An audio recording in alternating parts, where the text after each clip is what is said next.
बिस्मिल्लाहिर्रहमानिर्रहीम। अस्सलाम वालेकुम दोस्तों, मैं वारिस महमूद हूँ।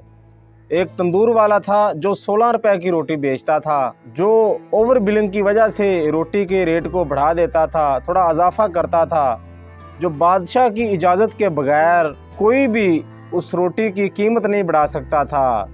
तो वो तंदूर वाला बादशाह सलामत के पास गया और कहने लगा कि बादशाह सलामत, मैंने रोटी की कीमत को बढ़ाना है, इसको 20 रुपए तक करना है। तो बादशाह सलामत ने कहा कि 20 रुपए नहीं, आप रोटी की कीमत 40 रुपए कर दो। तो तंदूरी ने कहा कि बादशाह सलामत, ऐसे तो शोर मच जाएगा। तो बादशाह सलामत ने कहा, तुम इसकी फिक्र ना करो, तुम अपना मुनाफा देखो और रोटी 40 रुपए की कर दो। अगले दिन ही उस तंदूर वाले ने रोटी की कीमत 40 रुपए कर दी। शहर में कहराम मच गया।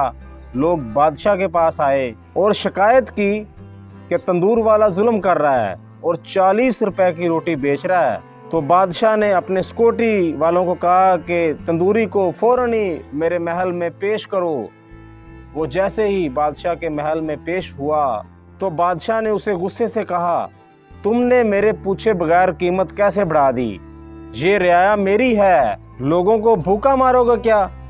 बादशाह ने बड़ी सख्ती से उसे आर्डर दिया कि तुम कल से रोटी को आधी कीमत पर बेचोगे। और बादशाह का हुक्म सुन के अवाम ने ऊंची आवाज में कहा, बादशाह सलामत जिंदाबाद। अगले दिन ही रोटी 40 की बजाय 20 रुपए की बिकने लगी। अवाम भी खुश, तंदूरिया भी खुश और बादशाह सलामत भी खुश। अब ज़रा दिमाग की खिड़कियों को खोलकर दिमाग पर दबाव दीजिएगा। वो मुल्क कौन सा है, कौन से मुल्क की वो अवाम थी? कमेंट सेक्शन में मुझे ज़रूर बताइएगा।